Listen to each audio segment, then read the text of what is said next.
Welcome to the Real Estate Way to Wealth and Freedom podcast with Jacob Ayers, providing actionable content to help you along your journey to financial freedom through real estate investing. As the premier asset class, real estate has helped ordinary people just like you amass fortunes.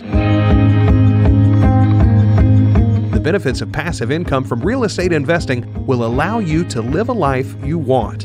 And now your host, entrepreneur, real estate investor, and apartment deal syndicator, Jacob Ayers.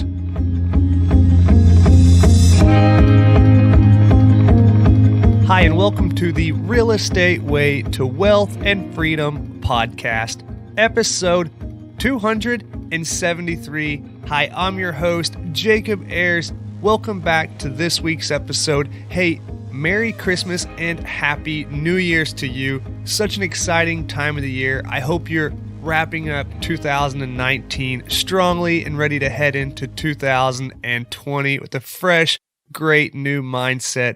I'm excited for all that's in store for all of us here on the Real Estate Way to Wealth and Freedom podcast.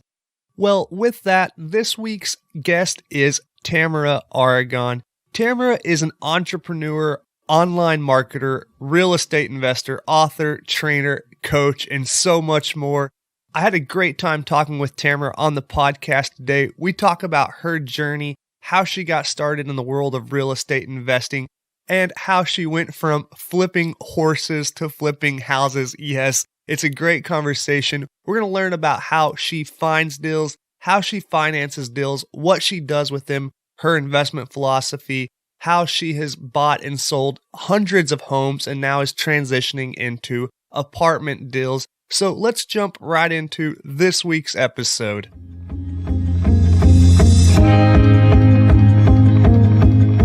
All right, today I welcome on the show Miss Tamera Aragon. Tamera, hey, thanks so much for joining us. Thanks for having me. Yeah, it's our pleasure. Well, hey, can you start by telling us a little bit about who you are, your background, and kind of, your journey in real estate up to this point? It's a fun story. Okay, let's hear it. Okay, so way back in the day, many, many years ago when they were doing wagon trains and stuff like that. No, I'm teasing.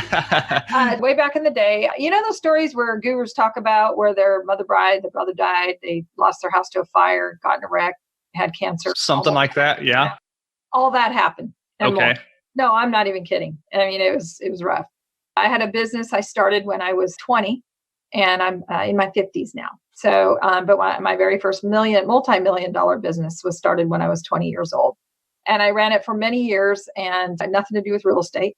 I always say I was all that in a bag of chips. I really just didn't think I needed anyone. I didn't come from a rich family. No one taught me how to do it, but I just had the willpower and the wherewithal to get out there and do it. So I was running a really successful business, bought a big ranch, had 17 Arabians, started, instead of houses, I was flipping Arabians at 21 years old. For our audience members who might not understand what that is a type of horse. It's a horse. Yes. Well, I loved horses, so I was excited to be able to follow my passion and actually make money at it. Okay. While I also ran another business, that was the multi-million dollar business that I started right out of college. So I ran well for many, many years. And then something happened in the way that regulations went, and I couldn't figure out how to get around it. Spent many years fumbling and went under. Okay, so lost my business. This was during a time of another little recession. My husband at the time was a contractor. He went out of business, ended up doing foreclosure on my own home, my mom got cancer, then I got in a car accident. Yeah, seriously, got down to just about, nothing. Very sad. But on my way up, because, you got to find your way up and out. On my way back up, I was standing in a sundries shop in an airport, and I found a book. I was just like, and it just jumped off the shelf, called 1 Minute Millionaire, written by Robert Allen and Mark Victor Hansen. And that book, no one ever taught me about multiple streams of income. Now it's really a common term, but at that time, it was 2003. And I really didn't know anything about Nothing Down or Robert Allen or real estate or stocks or anything. I just knew I put all I could into my baby and it died. And but I figured out by reading that book why it brought me hope again, because I figured out one of my big mistakes was to put it all in one basket. So I started trying to figure all that out, not having any mentors or anybody to show me. But lo and behold, Robert and Mark were going to be just a few hours up the road from me in California. And I felt that was a destiny.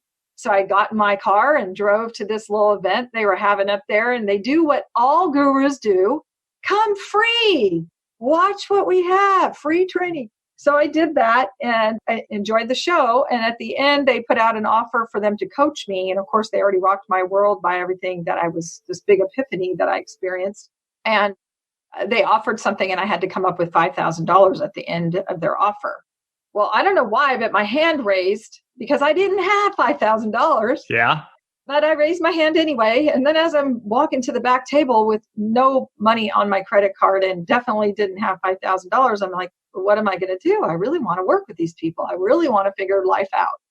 So I called a friend and asked. A lot of support got me through a lot of this stuff. So one of my friends who knows I'm a woman of my word and had a lot of confidence in my rebuilding my life again, gave me their credit card number to put that $5,000 on. So I was able to get into training and mentoring and coaching and learning really what it took to develop multiple streams of income. And I had a real affinity with real estate. I've always been one to see the ugly and not really see it as ugly, see the greatness in it. And so flipping houses to me just came natural. I do it with people, I do it with horses, I did it with whatever. Just, it's not that great now, but I'm going to make it good and make something better out of it and do something with it. So I went to work doing exactly what they told me to do with my inexpensive coaching. Believe me, they had the $100,000 program that day too, on the group coaching, a little bit of Sure. training, where they give you just enough to be dangerous because I still didn't know how to do contracts and, stuff like that. Took me, and I like to say this because a lot of people think you just can get out there and, you watch the Flip This House shows and, you can remodel a house in 24 hours. And so I actually took me almost a year of diligently, because computers weren't as popular back then. It was about a year of handwriting letters to people in foreclosures, knocking on doors, putting out bandit signs, trying to find a deal. I had a call one day at the end of 2003, and the call said, I had a lot of calls, but nothing came through. This guy says, I held your letter for the last 3 months and I'm ready to sell. The dream call came in. Right. So I did my little bit of research, I'm good at assuming the sale. So I got my contract ready. I was just going to assume that when I went out there, he was going to be ready to go. I was scared to death, like anybody would be, never having done a real estate contract by myself. And I knocked on the door of this house and the door creaked open. And this guy answers the door and it's all dark in there. And I smell cat smell and graffiti's on the wall. And I'm like, oh boy, this is nice. But the guy really sincerely looked sad. So I came in the house with him and he actually, this is no joke. I am not making this stuff up. We sat on a box in the middle of this big dark house. And he told me that he held on to my letter for 4 months, tried to get out of foreclosure, and kept it because I put a little cross on the bottom of the letter that says, I'm praying for you. So whenever you feel like it wasn't going to work out, he used that as his encouragement. He was in that dark of a place that just a letter from a person asking to make an offer in his house was a little bit of encouragement. So I asked the magic question. The magic question is, what do you want for your house? Okay, if anybody wants to know what a magic question is in negotiating with a seller is, what do you want? He said he wanted $20,000 over the mortgage that he owed. I asked him what he owed, even though I'd already confirmed it on the county records. He told me or estimated what I thought he would owe. We came to an agreement. So all I had to do was have him sign the paperwork and I was going to be rich. Yeah. So and how did that go? Yeah, it went well, actually. This was my very first deal, and it actually did go really well. I got lucky. Okay, I did everything wrong, and I got lucky. So he hands me the keys to his house. Now, I'm just telling you, I haven't closed on the house yet, right? Here's the keys.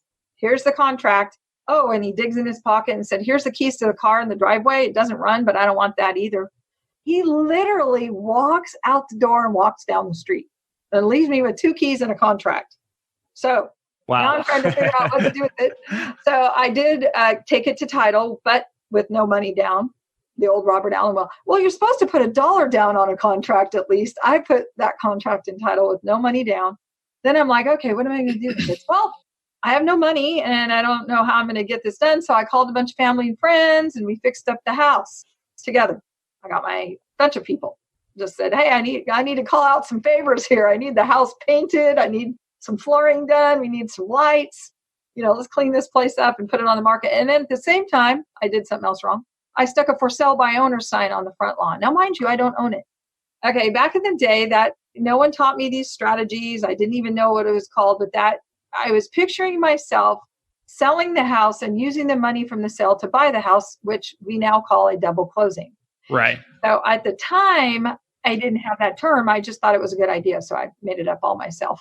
So I opened up and guess what? I sold that house and I did a double closing. And no joke, I actually have a picture of that check. Let me see it.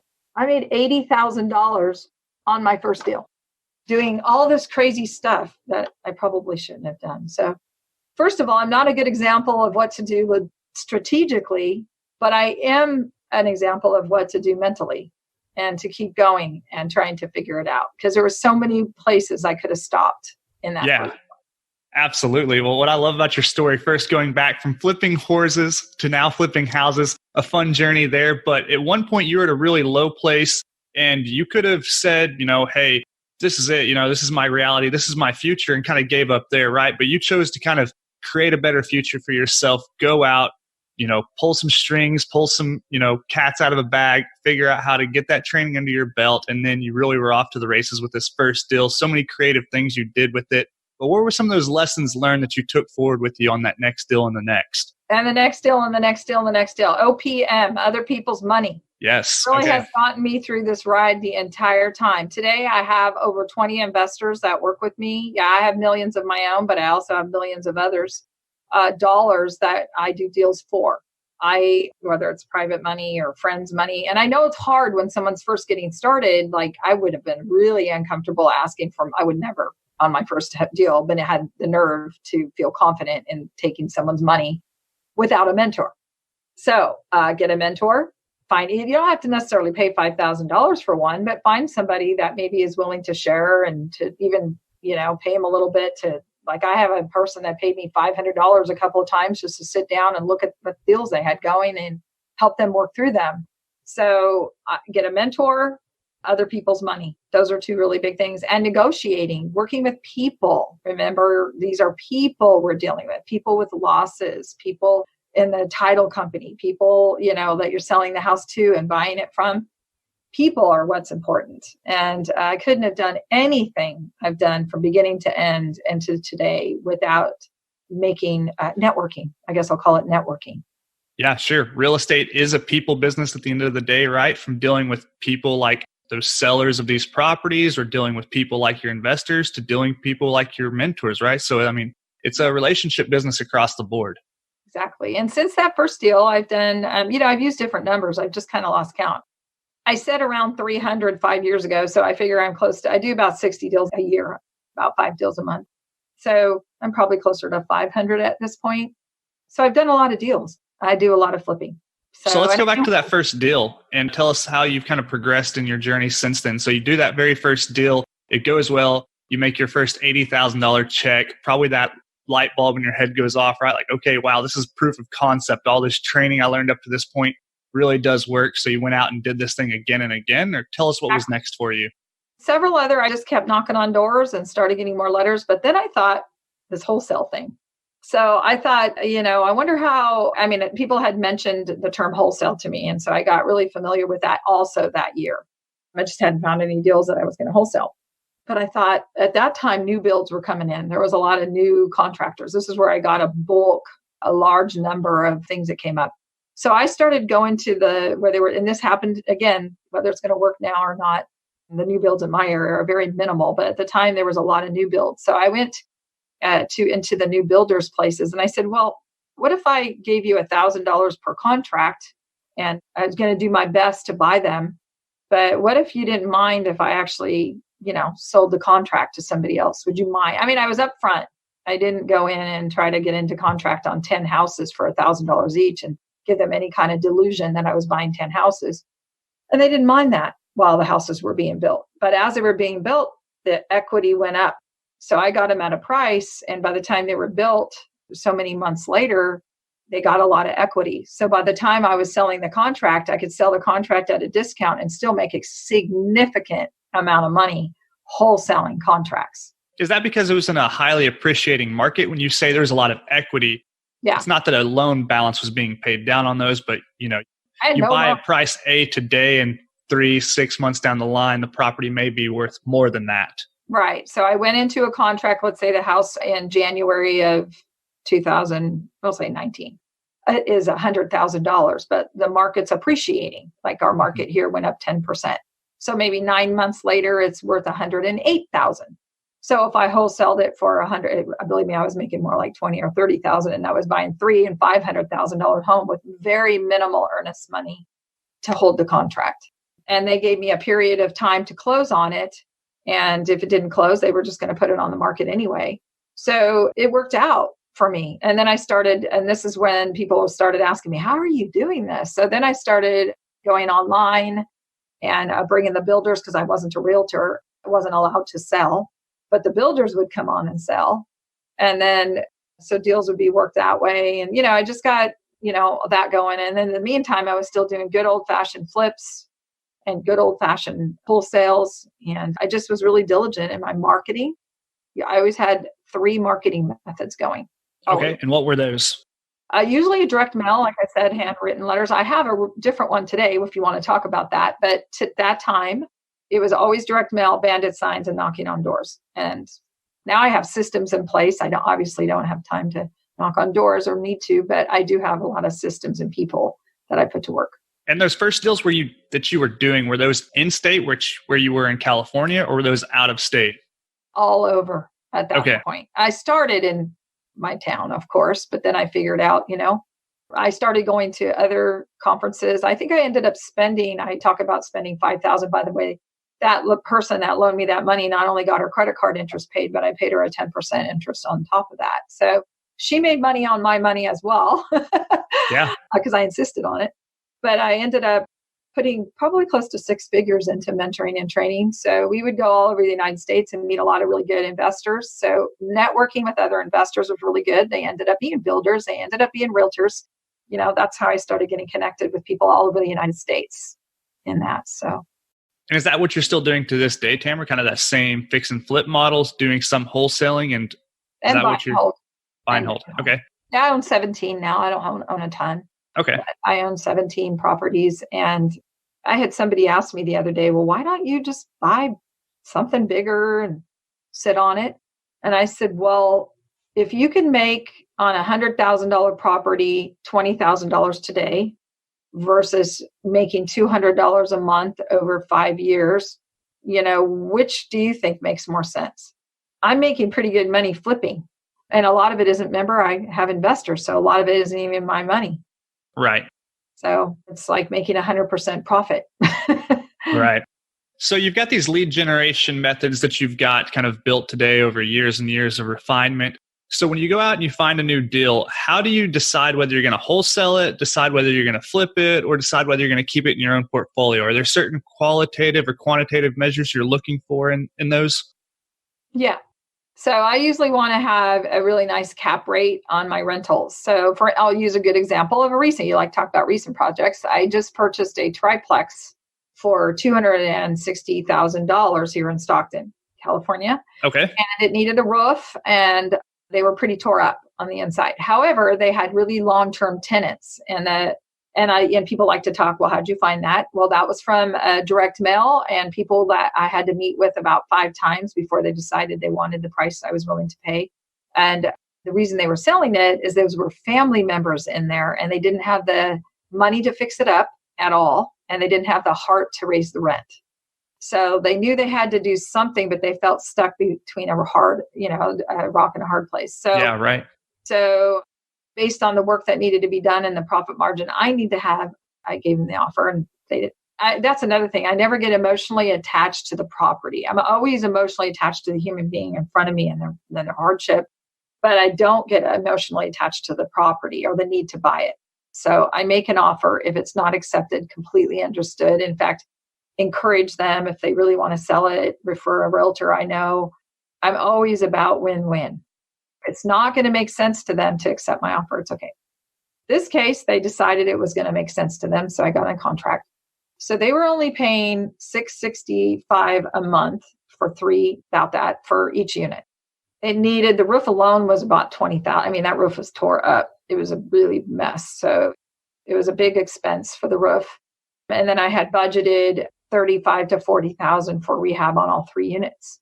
But what I had to do, which was I just had to, I had to put the rents at market rate right away, or it wasn't going to work. Even to resell it, nobody wants to buy a house when the rents are half as much as they should be. Right. The market rate was double that rate. And I say was because I only upped them to $1,100. But still, to go from $650 to $1,100 was a big bump. So I kind of I gave him 60, almost 90 days, and I talked to them and explained, look, there's costs. I just can't keep him at this. Really nice just really nice families that live there. And anyway, they all ended up paying. So they've been paying now for 3 months the new rent since then. And I waited to see if they were going to make that first month payment increase. Once they did, I went in and fixed the houses up. So now they got a new roof, they got new flooring, new paint, new appliances. They're happier where they're living, and it's all working out. So now my initial plan was to flip that triplex.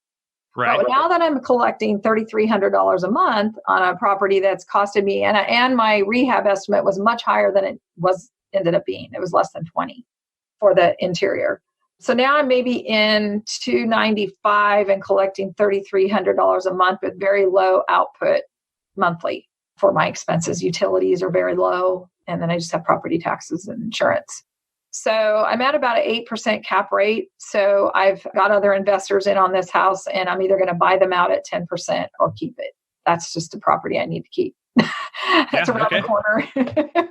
So that, I don't know how to, in black and white, it's just got to make sense. So 8 to 10% cap rate or less, is always great. But in this market of California, that's a good cap rate right now. Yeah, sure. Well, let's talk about some of your lead generation methods and processes that you've built over the years. Being an out-of-state investor in some cases, tell us, what you're looking for in a market and then how you're going out to that new market. Well, I have to tell you, my flips are are mostly done here locally. Okay. Yeah, I have buy and holds in Oregon, and I've had them in actually Oklahoma, ironically. All right. Georgia and South Carolina, but I'm not flipping outside of this area right now. But I do spend about $5,000 a month on direct mail. But there's a twist to it. The twist is that I work with a system, like I do everything. In fact, I flipped 3 houses 2 years ago from Fiji. I mean, I've just got everything really on a system because I can still Important to note, you were in Fiji or the houses were in Fiji? I was. That's probably the best of the scenarios. Yeah, exactly. So no, I'm all about lifestyle freedom and being able to do what I want to do from wherever you want to do it. So yeah, absolutely. Set my life up that way. But the direct mail actually kind of gets people to call a number and listen to a little recording, because all I really want from them at that point is their phone number. And once they call me, then I could call them back. So normally people send out direct mail. They wait for that almighty call. They send us big, long letter. I want to buy your house, whatever, postcard letter. And then you hope that somebody's going to call and say, like the first deal did, hey, come buy my house at a discount. It's all yours. It just wasn't happening for many years like that. Remember, it took me a year. It just took a while. So what I figured out is to send out direct mail to just get the phone to ring. Because once you have their phone number, they had to have an interest or they wouldn't have called. Because the postcard just pretty much says, hey, there's something going on with your house. Call this number and let's talk. It doesn't really give a lot of detail. So out of curiosity, people pick up the phone. And once they call, I've attached the phone number to the address. And I just have a system that does that. So the system is important. And I'm getting a lot of my leads right now from direct mail. One thing I like about that methodology is you're letting the seller self-qualify themselves by showing interest and calling you, right? You're not cold calling a bunch of people and getting a bunch of, hang up or don't call me back kind of, responses. So that's a really beneficial thing in, looking at how to spread your time out and, make it most efficient. Yeah, well, and I get VAs to call back too, so I don't even have to make those initial calls. So I have VAs that call, then they run my comps and pull out tax records and pull packets together and set my appointments up. And then I kind of enjoy the art of the deal. So this is why I like it in my backyard. Meaning I'm in Stockton, but there's Stanislaus, Sacramento, and San Joaquin County that I deal with, which is Northern California. Yes. Okay. Yeah. So and that part I enjoy doing.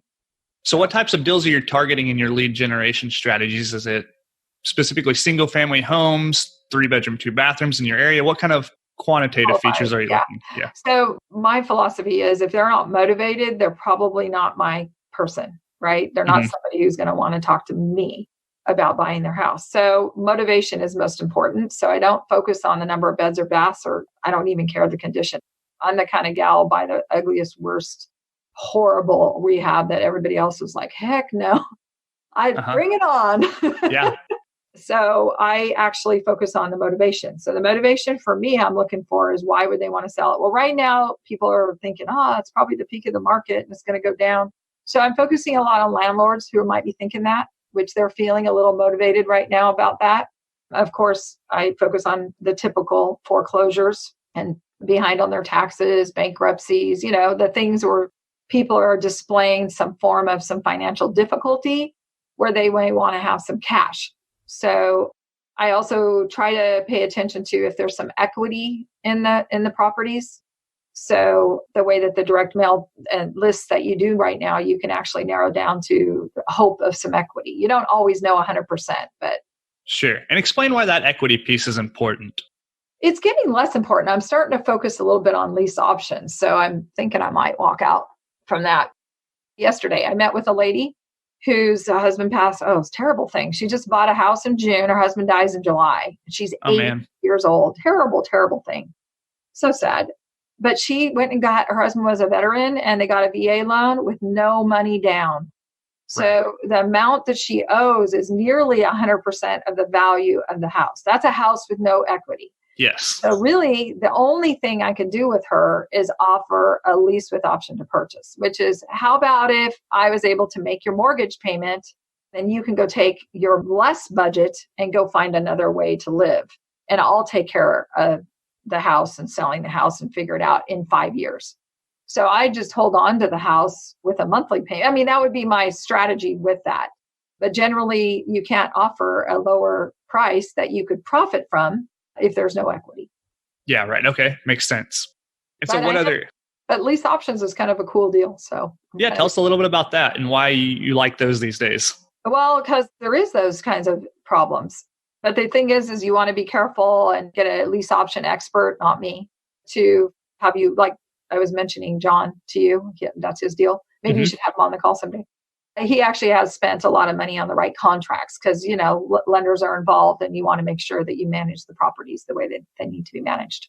And actually, they could be flipped and wholesaled as well. So, and real quickly, just kind of explain what that lease option is high level to the listeners who may have not heard of it. Okay, so I'll simplify it. It's renting a house from this lady, let's say I found out what her mortgage payment was. It's $2,000 a month, barely like what she's making. So her mortgage payment is $2,000 a month. So if I said, look, I'll take over your mortgage, it's basically a rent, right? But a lease with option to purchase doesn't allow her to sell the house to anyone else but me. And we agree there's a time period I'm going to buy the house at a pre-agreed upon price at minimum. So we do a contract that says, look, today you owe $310. The house is worth $310. So what if I was to be able to say, if I'll pay your mortgage for the next 5 years, and then maybe in 5 years, I'll pay you $320 on top of paying your mortgage this entire time. Yeah, right.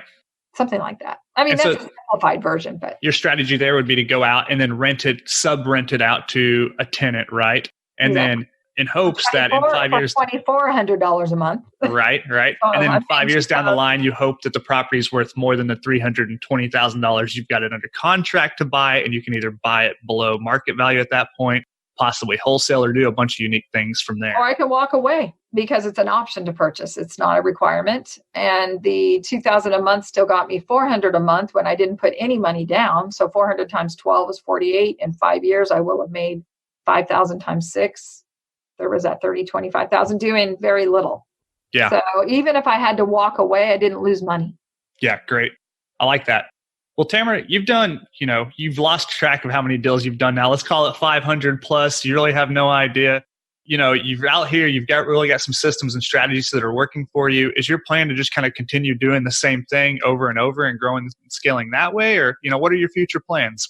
I want to get a couple more rentals this year. That's why that triplex. I would like to get a couple of apartment buildings in addition to my flips. So yeah, I'd like to get some more or lease options. That's why I'm looking into that. I'm looking for some more passive monthly income. Mm-hmm. And are you still focusing in your home market of California? Are you starting to venture out, or what's that look like? Plenty here to do. I've been swamped with my business here. There's a lot of competition and a lot of investors saying they're not finding what they have. But, I think, again, it comes down to, I'm talking about the people business. I get texts and phone calls and emails of people bringing me properties on a pretty regular basis right now. And I can give you a tip to somebody just getting started. Okay, let's hear it. Secret tip. I have bought on the court steps right now. It's so competitive down there. The banks are coming in and just paying top dollar and overriding all of our bids. So it has been very difficult to purchase down there at the court steps. And don't recommend that for a newbie anyway. It's very scary. Very scary. A lot of things can go sideways down there. But what you do find is people like me walking around with $1 million in their back pocket. And I mean that literally. It's a cashier's check for $1 million in your back pocket. So you're looking at 10 or 20 or 15 investors down at the court steps with lots of money. And you know what they're there for? A house. So going down to the court steps with no intention to purchase, but an intention to meet people is highly recommended. Because if you can find, I always say it's not about the money, it's about finding the deal, right? So if you can just work and focus on finding a deal and then have these buyers like me, I'd love to know who you are. Bring me your deals. I want your deals. And so does everyone down there. So whether it's wholesale or selling, I don't care, as long as it's a real deal. Yeah. So I think it's a great networking opportunity down there that people, you don't want to just walk in and start charging after people. So you just sit back and you kind of watch who the real buyers are and learn, and you see what they're paying. There's a lot to be learned down there watching what goes on. So at the court steps, even if you're not buying. Yeah, great stuff. Yeah, like you say, just to reiterate, real estate is a people business. Seeing a professional like yourself, a veteran in the industry, you've really got that figured out and you've really honed your skills over the years. So really cool to see that.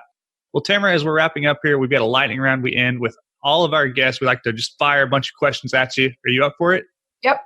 All right, cool. So the first question in the lightning round is, what was your biggest hurdle getting started investing in real estate? And then what'd you do to overcome that? Contracts was my biggest hurdle. Knowing the steps, the logistics. And I got over it by hiring a mentor and a coach to walk me through those things so that I could close deals. Okay. Yeah. Great. Well, Tamera, do you have a personal habit that contributes to your success? Yeah. Reading. I'm an avid reader of positive words. There's a lot of garbage coming at us every day, and I try to offset all that garbage with positive words of wisdom. Great. Well, that'll lead into the fourth question in the lightning round. I'll skip to it real quick, but do you have a book you recommend to the listeners and why? You know what I'm going to recommend. So I'm just going to say 1 Minute Millionaire. It's an old classic, but it's a very good read. It's factual on one page. It's really good for us ADHDers. And I'm kidding. Never been diagnosed, but it's factual on one side and fiction on the other. And it's really an interesting way that the book was written. It's not an audible book. That would really drive you crazy. It's a great read. Yeah, we'll link that book in the show notes. That's 1 Minute Millionaire. I forget the author, but we'll link it in the show notes. Mark Victor Hansen, he wrote all the Chicken Soup books, and Robert Allen wrote Nothing Down. They did it together. Okay, great. Awesome. Thank you. Well, Tamera, do you have an online resource you find valuable in your day-to-day? The Bottom Line Deal Finder. And I happen to have created that. It took me a couple of years to do it, but it brings up the bottom line price that you should pay for a property. It's not that expensive. I think I charge $97. It's not very expensive, but I swear today I use it. I have my VAs using it. It's a way that they can actually logistically come up with the price that really they should be paying for the property. That's an underwriting tool then, or an analysis tool? It's an analysis tool, but beyond that, it just gives you the bottom line price. Like, just to get the emotion out of it, this is what you should pay for the property. Don't pay for the price. Yeah, great. I think if the listeners don't have an analyzer tool out there, either go out and buy one from someone like yourself, create one, but you have to have that tool to be able to analyze deals, right? It's so important in your business. Because I hear a lot of my newbie investors that I train and work with, God, the neighborhood's so nice, and it's got the cutest kitchen, or just look at the numbers. Yeah, stay true to those and you'll be okay. Yeah. Well, Tamera, last question in the lightning round. I ask this to every one of our guests. It just happens to be relatively true for yourself. If you were to go back and give advice to your 20-year-old self to get started investing in real estate, what would you tell yourself? Now, I know you started that multi-million-dollar business at age 20, but maybe what would you tell yourself about real estate specifically? Specifically to real estate or even my $1 million business, it's all the same. Get a mentor. I failed because I didn't have someone to hold my hand and really walk me through the process. I mean, and keep one, even when you're successful. I have one today. I mean, it doesn't matter. You need a mentor and a coach. I just think it took me a lot of years to figure out that. Yeah, great. Yeah, get a mentor. I completely agree. Well, Tamera, you're a mentor to many people out there too. So tell us a little bit about what you're doing in that space. I actually have this event that I put on it's called 7 Days to Freedom. And my core of my passion is passions to profits. I love helping people take what they love to do, and a lot of time it is real estate, and help them make money with it.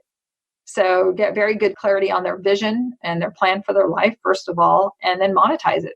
So that's what I do during that event. And then I run some masterminds online, group coaching.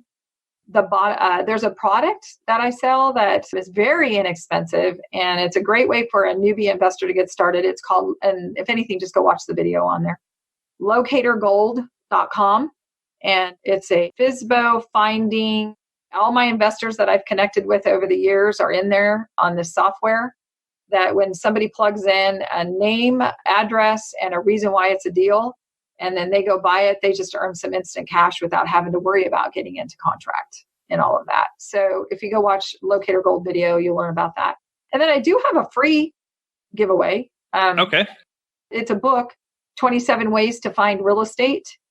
And the website where I put that together is I want you to join my posse, P-O-S-S-E. So it's REIPOSSE.com. And if they sign up to join my posse, which really is not a big deal, it's just I'll send you a bunch of freebies and tools and ideas on how to be a real estate investor. They can get that. The first one is the 27 Ways to Find Real Estate. I love it. That's 27 Ways to Find Real Estate. You can find that ebook at reiposse.com. We'll link that in the show notes. Tamera, hey, thanks so much for coming on the podcast today. It's been a lot of fun hearing your journey. As we're wrapping up here, any parting piece of advice you'd like to leave with the audience members? Yeah, of course. I'm so wordy. I just always have something to say, right? Well, okay, so he says a poem that I really like. Well, I kind of have it memorized. If you want to think bad enough to go out and fight for it, to live day and night for it, here it is, to give up your time, your peace, and your sleep for it, if all that you dream and scheme is about it and life seems useless and worthless without it, if you gladly sweat for it and fret for it and plan for it and lose all your terror of the opposition for it, if you simply go after that thing that you want with all of your capacity, strength and sagacity, faith, hope, and confidence and stern pertinacity, if neither cold, poverty, famine, nor gout, sickness, nor pain of body and brain can keep you away from that thing that you want, if dogged and grim you beseech and beset it, with the help of God, you will get it. So wow. I love that. I'll look that up and link that in the show notes as well. Really cool. I'm surprised you had that much of it memorized. Tamera, hey, it's been a lot of fun talking with you. Thanks so much for coming on the podcast. Let's get you back on in the near future. Thank you. Thank you. Thanks for having me. It was fun. Thank you, Tamera. Take care.